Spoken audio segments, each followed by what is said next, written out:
StreetSmarks Audio proudly brings to you When Worlds Collide 1990 Fizzo starring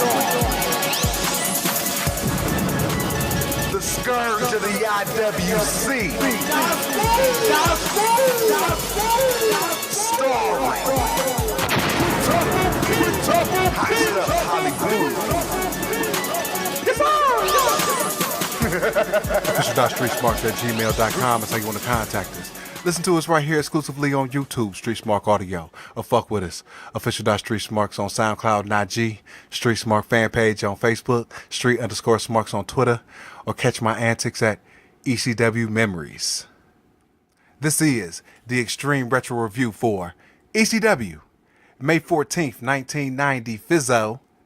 This is When Worlds Collide. So it's Extreme Retro Review number 64. I have to say HotStuff before I throw it to you about your overall thoughts and views of the show. We are the best motherfuckers doing this shit today. Oh man, that's a hell of a statement. That's is that how you really feel? Are we? This is like Stan Lee and Jack Kirby creating the motherfucking Marvel Universe right here. You about to make me run through a wall somewhere. But because I'm getting amped up over here now. Because, like, let me say that lighter. We 64 episodes in, right? Right. You know what I'm saying? We started at Battle of the Belts. You know what I'm saying? We went from to the Super Summer Sizzler Spectacular. Oh man, who can forget? You know what I'm saying? We went to Ultra Clash. Oh man. We actually suffered through Blood Feast. Didn't see November to Remember or Holiday Hell, but we came back with the night the line was crossed. We did. We didn't see Funk's Revenge. Funk's Revenge. Thank God. Revenge. Funk's Revenge. Thank God. We have gone through the trail of suck. We did. And now we're here at When Worlds Collide. Worlds are colliding today. You don't understand, like, people, they when they're reviewing ECW, you know what I'm saying?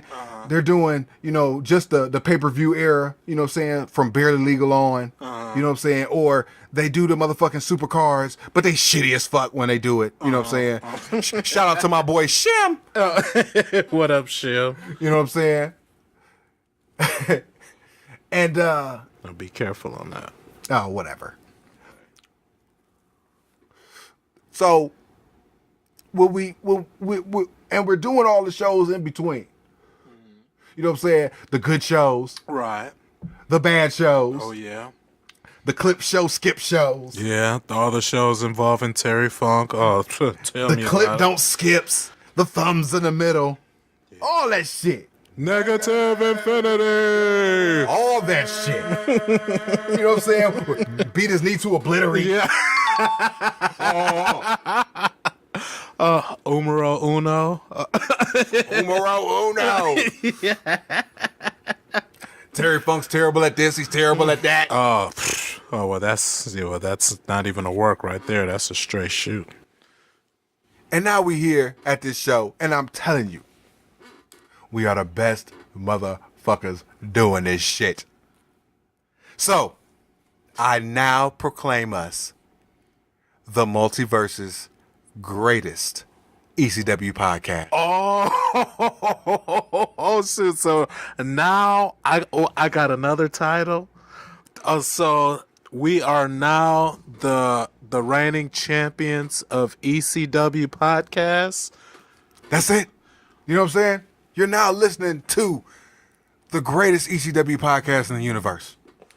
You know what this means, right? In the multiverse. We both have 2 belts now. Yeah. Hey, champ.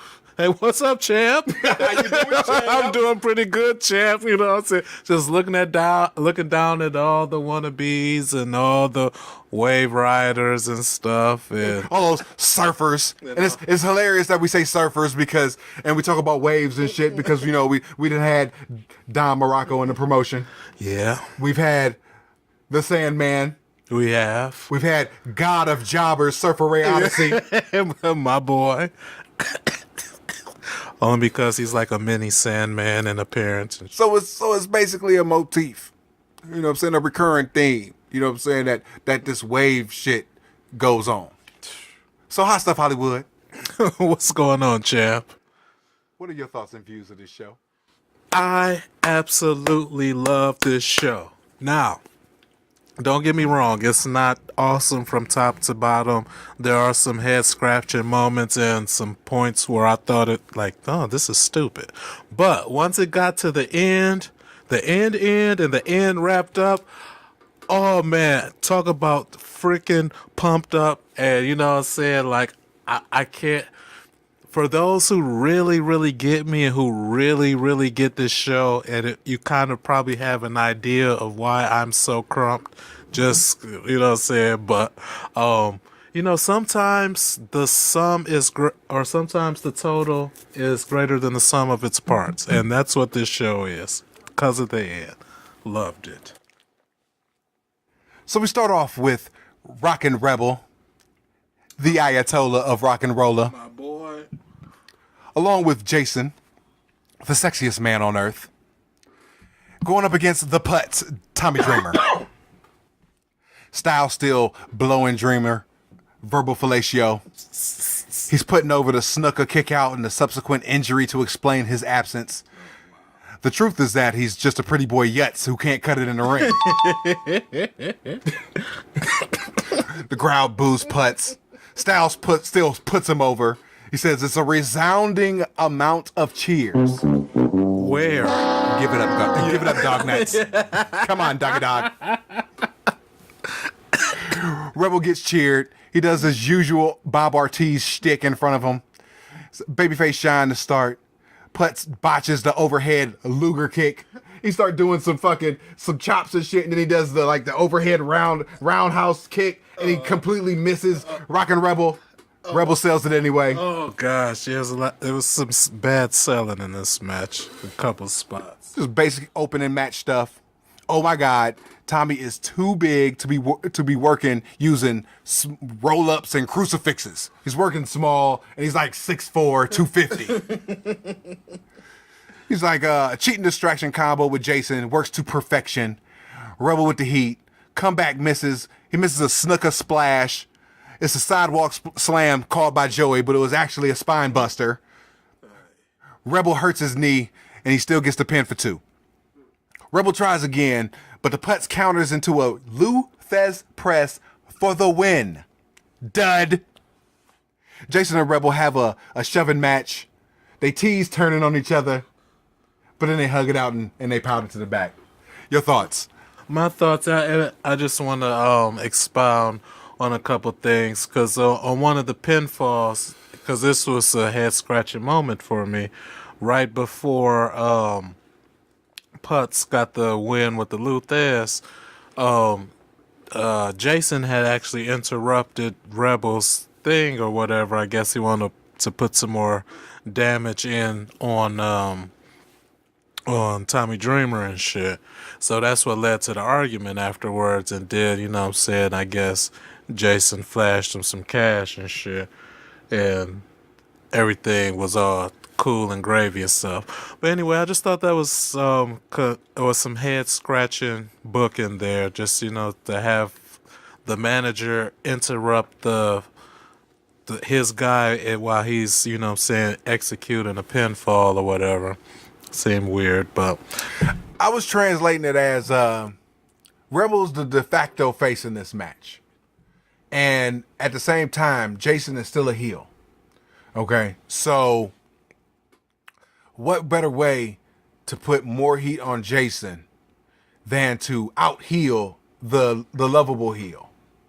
You know what I'm saying? Oh, I can dig it. You know what I'm saying? Like, it may not have been a book that way, but it came off that way to me. You know what I'm saying? Because Jason's phenomenal as a heel, and everybody in the ECW arena loves Rockin' Rebel. And they love him even more going up against Tommy Dreamer. Oh yeah. Oh, it's easy to cheer for Rebel in a match. It's easy to cheer for anybody against the Putz. So, he's a goofball. Oh, with his shimmery ass jacket he came out in. Oh God. Moving on. Right. So we have a TV title match. We got 911 with Paulie Dangerously versus the TV champion Mikey Whipwreck. I said, Mikey's a champ? Because the last show, Mikey wasn't the champ. Oh, thank you. I'm glad I wasn't the only one confused, because I'm like, what the fuck did I miss? And they didn't even show how he got the belt. He's just a champion. Well, it's Eastern Championship Wrestling, so, they don't have the money for pictures and shit.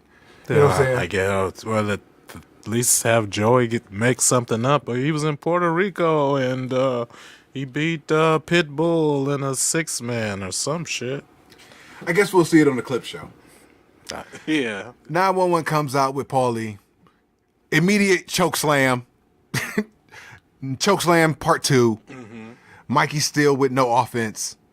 Paulie with theatrics. 911 stalls. Another choke slam. Oh, then he choke slams with the referee for a double choke slam. Oh yeah.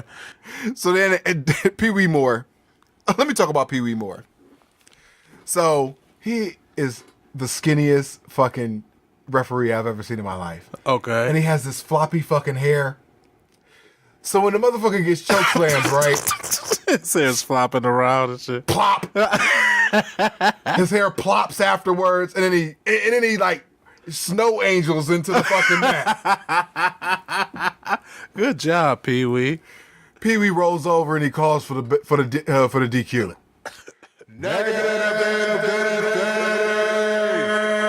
And this is why. Because they needed an out for the match. Uh-huh. And they didn't want to fucking job Mikey because they wanted to do the storyline with Mikey and how he's fucking defending the belt and not getting any offense in. Uh-huh. But he has to take these ass whoopings, but he has to win. So he goes up against the limited 911. 911 choke slams him. He choke slams him. Paulie's goofing around. And then he choke slams the referee for no reason. Yeah. He could have pinned the motherfucker after the first choke slam. Yeah, so another head-scratching moment for me. So they're just filling fucking time. Yeah. Why even book the match? Oh, I'm so glad you said it. And that's why it gets the rating that it gets. Your thoughts? Oh, but you basically said everything that I wanted to say. The couple choke slams was cool and shit, but once because my dumb ass, I'm like, oh shoot, they really about to push 911. He's about to be the TV champion. I guess maybe that's why Mikey Whipwreck mysteriously has the belt now, for some reason. But no, again, like I said, my dumb ass. 911 gets DQ and Mikey keeps the belt and shit. And then afterwards, I thought about basically most of the stuff that you said. So it was just my ultimate conclusion was why even book the match? So Paulie wants the ref checked. He gets another choke slam. Joey buries Paul on play-by-play. More Paul theatrics. A 911 legit chant. Another choke slam, and they leave. I said it was a waste of time. It wasn't boring. It was entertaining. Mm-hmm.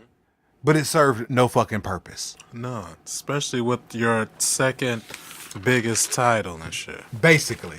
I mean, if they would have did it with the fucking Penn State Sandusky title, no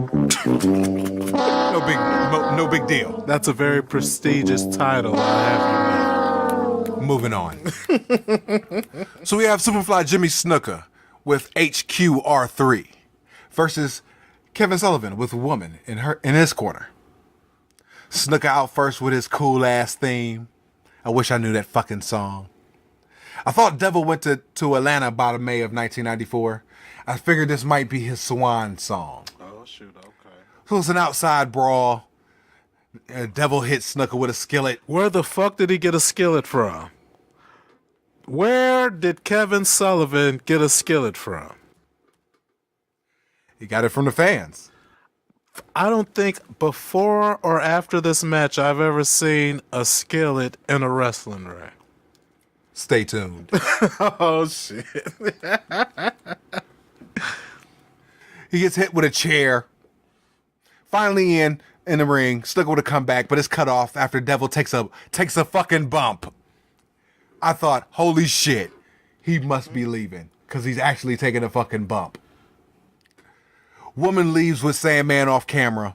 HQR trips up Sullivan for the win. Negative. Hold on, did you mention the part where Kevin Sullivan hammered Jimmy Snuka in the dick with a hammer? No, please elaborate. There was a part, because it's right after he hit him with the skillet, and I was like, where the fuck does skillet come from?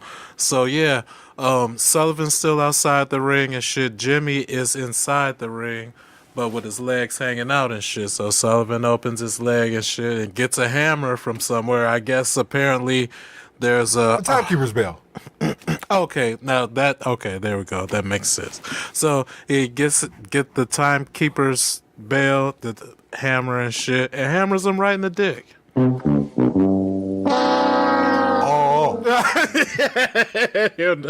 No, ain't no oh. You catch one of those. Or maybe for Sullivan and shit. So Snuka powders. HQR3 gets caught up by Devil and hits him in the balls with his cane 2 times. Oh, yeah. Hunter Q. Robbins III gets pants. He gets a 3rd ball shot. Then he gets a double stomp. He grabs the mic. He says something. And then another stomp. He barks like Bruiser Brody and does the Sheik chase around the ring when he chases the photographers and all the motherfuckers around the ring and shit. And then he leaves. Oh, so that's some more Sheik shit. Oh, yeah, of course. Oh, wow. So okay. he took everything from the Sheik. Oh, talk about gimmick infringement. Damn. I mean, I know a lot of wrestlers borrow and shit. Well, I guess Ric Flair admittedly did the same thing, though, from, what's his name? Buddy Rogers. Buddy Rogers. Yeah, absolutely. He took Buddy Rogers. He took Dusty Rhodes. He took Blackjack Mulligan. He took Wahoo McDaniel. He took Johnny Valentine. He took fucking shit. He took a lot of motherfuckers. He took a lot of motherfuckers shit. But I'm just talking about the main shit you know Ric Flair for. No, seriously. The woo, you know what I'm saying? That's Wahoo McDaniel's shit. I mean, he says, I got it from Great Balls of Fire dude. But no, Wahoo McDaniel was doing that shit. Woo! Yes! Because it's Wahoo McDaniel. No, but I'm talking about the robes and the figure four. All the pomp and shit. You know what I'm saying? That's just shit that you grab from, Gorgeous George, you know what I'm saying, or goddamn Buddy Rogers. You know what I'm saying? But yeah, Ric Flair's shit. I mean, when he put it all together and he put it with that slick ass mouth, you know what I'm saying? Space Mountain. Limousine riding. Right, 60-minute man, jet flying, wheeling dealing, kid stealing, son of a gun, you know what I'm saying? All that shit. Yeah, then this Ric Flair shit. It might be the oldest ride, but it still got the longest line. You know what I'm saying? Woo! I like when he's in the ring with Mean Gene, and he's talking shit to Sting. Gets on his back and he goes, "Scorpion this, pal!" Oh shit, good old Nate. Right? Still haven't watched that 30 for 30. I didn't. I was just talking to my basketball guru. He was asking me, did I watch the 30 for 30 yet? And I said, nah, but it's coming. It's coming. It's mysteriously vanished off my DVR. Man, you need to get that Android box.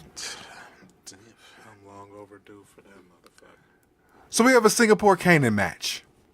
Goof and Tranny, also known as Tommy Cairo and Peaches, versus Woman and Sandman. Peaches wears a hard hat like Cairo.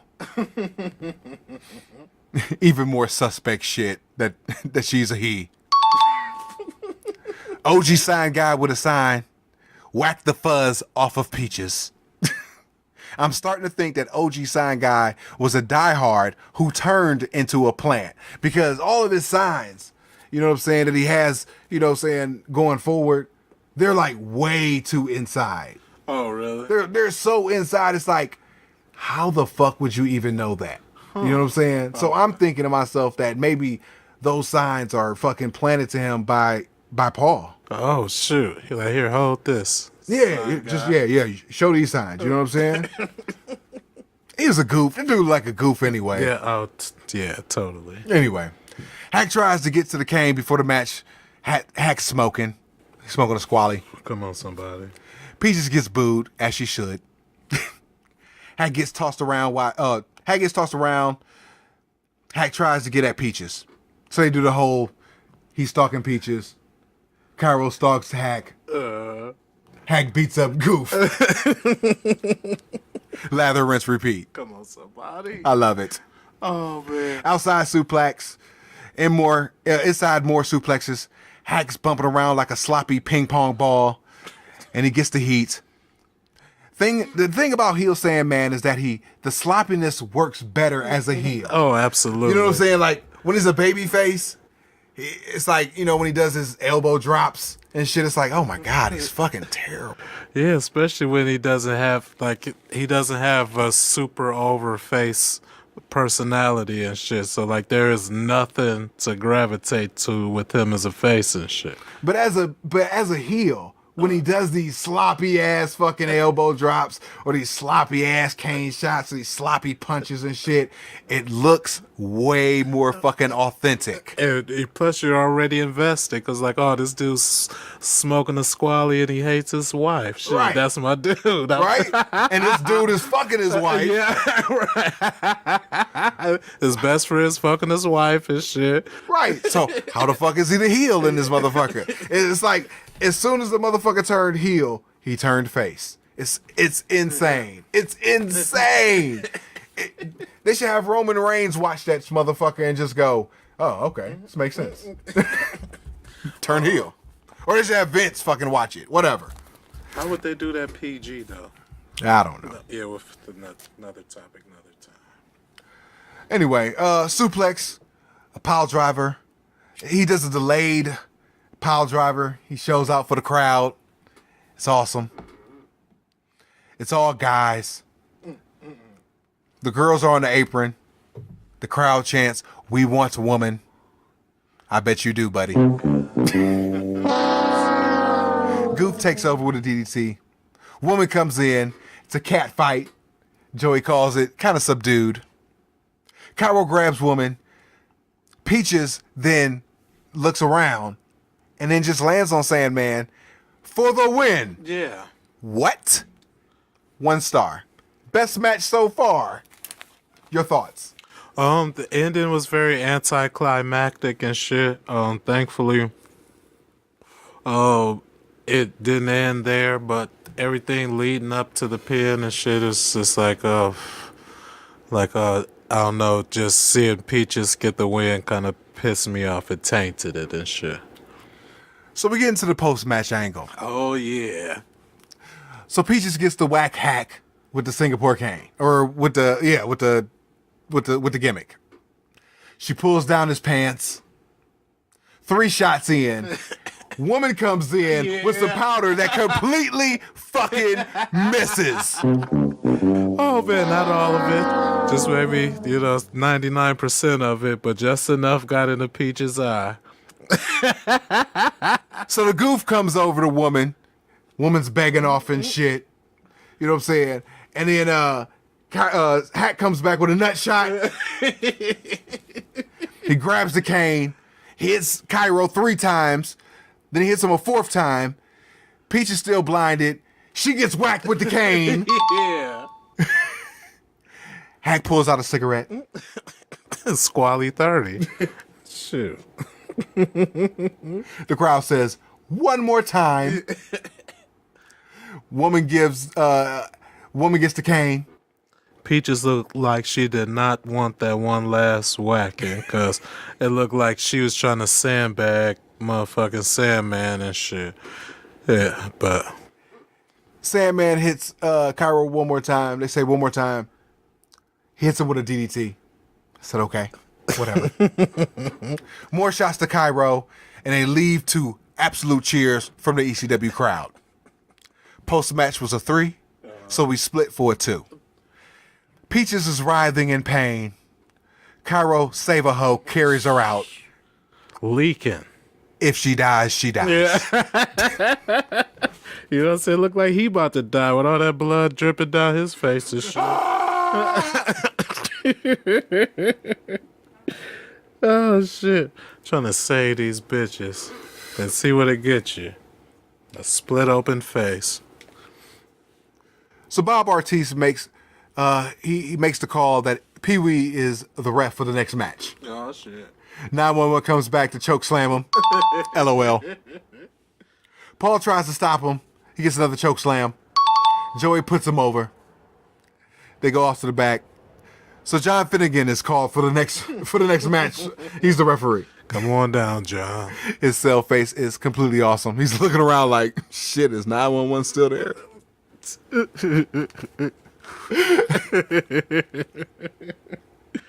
So we have a grudge match.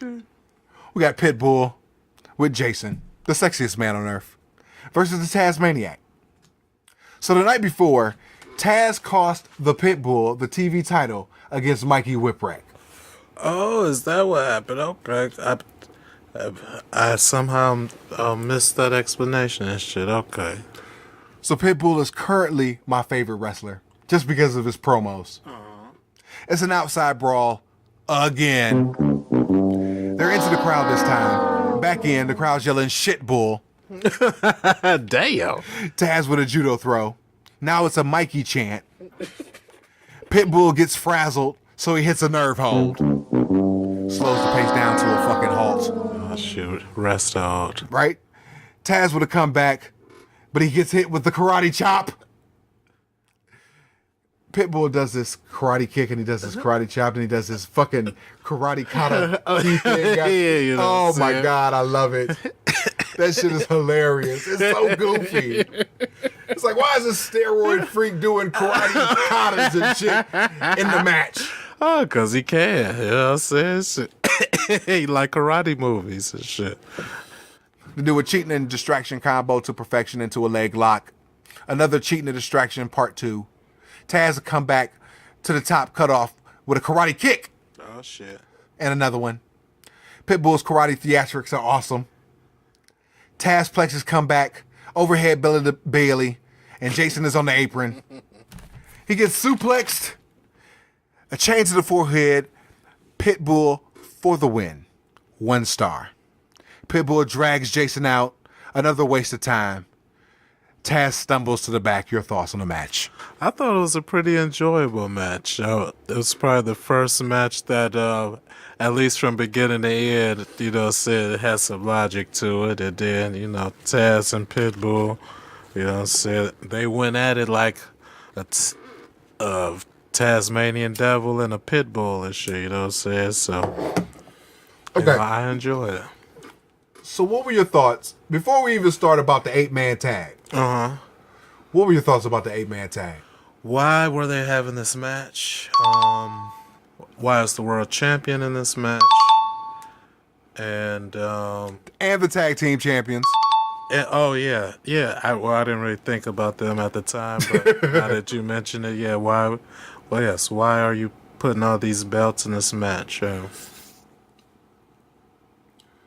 What is the point? All right, so this match is completely awful because they start off first by putting one of the lunkheads in the heat spot, and that shit lasts forever. Yes. I couldn't be bothered with the first part of the match. I wrote so much about it. I don't even want to talk about it. I hate that fucking match. It's so funny you said that because I said Shane works Bruise Brothers leg ... forever ... And then, to cap it all off, they restart the whole fucking match by putting JT Smith into the heat spot. So the whole Bruise Brothers, lunkhead fucking in peril shit, completely wiped that shit away. It meant absolutely nothing. That whole first 10, 15 minutes of the match meant nothing. I was so fucking pissed off because they could have just had JT Smith do the fucking face in peril, and at least it would have been better because JT Smith is a better seller than Lunkhead 1 or Lunkhead 2. So I'm going to skip everything I said up until JT. This might as well never happen because they do the same exact shit with JT Smith. The only difference is JT Smith sells better. Lunkheads run in and it breaks down into a 4-on-3. Oh yeah, I forgot. One of them wasn't even there, was it?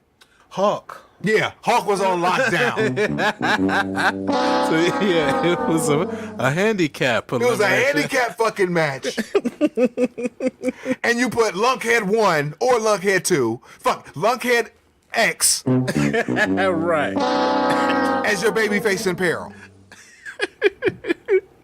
Why? Oh shit! Why, Paul? It's starting to sound like algebra, X's and Y's and shit. This shit is so formulaic. You got the motherfucker who sells the best. He plays Ricky Morton. Everybody else rallies around him. You know what I'm saying? And then you get a fluke fucking pin, and now you're down 4-on-2, and then you could do the rest of the fucking bullshit. But no, you want JT Smith to be the fucking plucky underdog guy. So you have to kill a whole bunch of fucking time. So Lunkhead X becomes your babyface in peril, and all that bullshit is nothing. And it's a handicap match. So you don't even start with the House of fucking Fire. The match is the complete, absolute drizzling shits for the first 15 fucking minutes. So when JT comes in, we're going to continue. Public Enema is trying to save it with their theatrics. Nope. Hughes up top and he misses. Hot tag to Lunkhead X, and it's all over the place. Tag to JT again. Joey says it makes no sense. I concur. JT gets clipped again in the perfect spot. 2-on-1 JT. Big brawl outside to eliminate everybody else. So it's 2-on-1 JT versus the pubic enema. Yeah.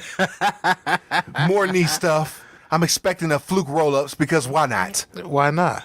JT with the sell job of a lifetime. Theatrics turning the fans. LOL. It's a figure 4 spot. It's reversed. JT with a fruit roll-up on Flyboy Rocco Rock.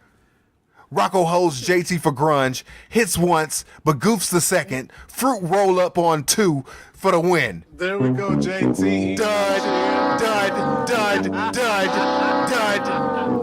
JT gets beat up for goof measure. Shut that jailbird shit up, one of the Public Enema says. Jailbird chant by the ECW crowd. JT Smith rises in pain. Your thoughts on the match? Oh shoot. Yeah. The match was kind of goofy, but I ain't gonna lie, I was pumped when JT got the win and shit, you know what I'm saying? So it's good that he was still eating out here and shit. Match was still a waste of time, especially how how 4 people just magically disappeared out the match and shit, or whatever the number was. I don't understand how you said this show was good when I've given 3. I told you the end. Negative Wednesdays. I told you the end makes up for the whole freaking show. Don't worry, we're getting there. Moving on. Yeah, come on, somebody. So we have Paul Lee's dangerous alliance of Sabu and talkative Bobby Eaton. That's right, Mr. Chad. Versus AA Arn Anderson and the living legend, Terry Funk. Boo, you suck. So Paul Lee with the old school introductions. I said, dude, this show sucks. I cannot possibly care at this point. It's a great tag match because you got AA Arn Anderson, who's a fucking tag genius. Bobby Eaton, who's a tag genius. Terry Funk, who knows his way around the ring. He doesn't know shit. And Sabu, who's there for the crazy high spots. Right. So you got wacky stuff from Sabu. Baseball slide to Funk. Body slam over the top rope through a table. Bobby smacks Funk with a chair. Nice. Back in, he gets chaired by Sabu. In the corner, we got to air Sabu. Okay, I'm into it. Yeah, how can you not be? So we got Sabu and Arn. We got some Arn stuff. And Arn wants Bobby because he knows Bobby and he knows how to work with Bobby. You know what I'm saying? He's doing stuff with Sabu and it's eh. But you know, if he tags Bobby in, they can do some shit from their Midnight Express brain buster deals from 1987 and pop the crowd easily. You know what I'm saying? Right. All right. So Funk grabs Bobby before he can come in. He fucks up the top. They fucks up the pop. LOL. Arn decks Sabu again. Arn with a figure four on Bobby. Funk brings in some plywood. He pile drives Bobby onto it. ECW. Sabu bumps in. Arn to the top rope. Don't do it, Arn. Sabu drop kicks him off. I told you. Funk misses a moonsault on Sabu inside. We got Arn and Bobby outside stuff. Sabu for 2 and hits a moonsault for 2 3/4. Terry Funk hits a power bomb. No. He barely he hit a struggle bomb. There was no power into that thing. He, for some reason, decided he felt like trying to do a power bomb and could barely get that motherfucker off. So we have a rude awakening for 2. Terry Funk with his theatrics. He does a DDT, and he has a sissy fight with Bobby. And they fall off the ring. Sounds about right. Arn does his crotch spot with Sabu. Sabu with a plancha on Funk. Arn chairs the guys outside, and they go back to a corner. What the fuck is this cluster? Sabu and Arn do some stuff. Sabu with a moonsault, no cover. Bobby with an Alabama jam. Funk breaks up, is tied up in an apron fabric. What an idiot. Sabu with a sleeper on Arn. Slingshot, senton, Arabian moonsault for 2. They do some stuff outside. Sabu hits the rails. Back in, Arn calls and hits the DDT. Nice. Funk and Bobby brawl all the way to Joey at the Eagle's Nest. Funk pile drives Bobby off the top. Arn hits a spine buster. Oh my God. The Public Enemy run out and beat up Terry Funk. Yes. Go get a Public Enemy. What the fuck is going on right now? Oh man, you're seeing Paulie's hard-earned cash paying off right now in the Public Enemy. I was sitting here watching this chaotic tag team match, and I'm into the match now. You know what I'm saying? Because I'm writing every fucking thing that's happening. Yeah. You know what I'm saying? Because I don't want to miss a fucking thing. Right. And then the fucking enema come out to beat up on Terry It Funk. saves the show. Good fucking job. Double A chases him off. Funk goes to the ring. Public Enemy beat up on Arn. Sabu with a spinning toe hold. It's a counter for 2. Funk knee is bleeding. Sabu with he hits Funk and Funk hits Arn with a chair. Oh, that's what happens. All right. So Sabu's still hitting the spinning toe hold on Arn. On Funk. And then somehow they do a double down.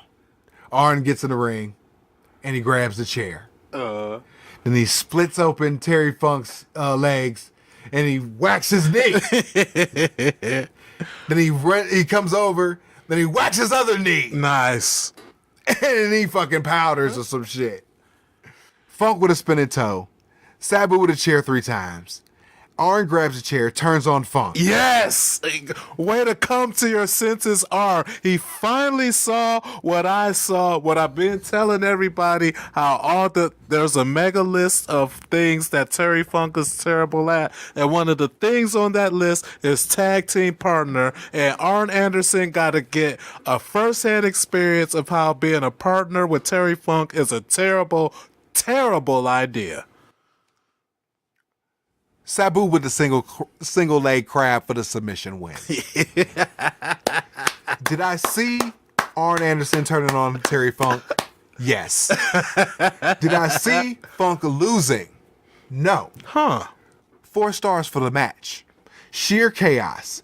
I'm not going to say it saved the show because the elimination match was god fucking awful, but I was definitely entertained throughout the match. Hollywood, your thoughts? It definitely saved the show for me because I was kind of bummed out and stuff. I thought Funk and Arn were going to go over, but once I seen Arn see the light and he parted Terry Funk's hair with that chair like he was a barber, oh man, I almost jumped through my roof. So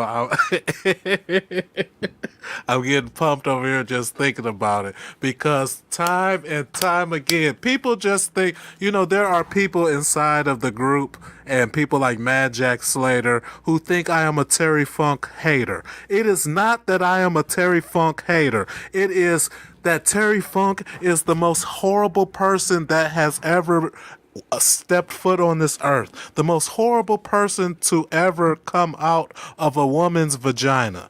So forgive me if everyone else is slow to see what I've seen a long time ago. It's people like Arn Anderson, it's people like JT Smith, it is people like Road Warrior Hawk, it's people like Commissioner Todd Gordon, who have been screwed over time and time again by people, by Terry Funk. And hey, just call me Negro Damas because I've been saying it I can't even remember what show I started saying it on, but it's like we on episode number 64 now, so I've been saying it for a long, long time. But you people who are still on the Terry Funk bandwagon, you're going to see, like I said, he's a terrible father, terrible husband, terrible beer drinker, terrible DJ, if he ever decide to spin some records on the 1s and 2s.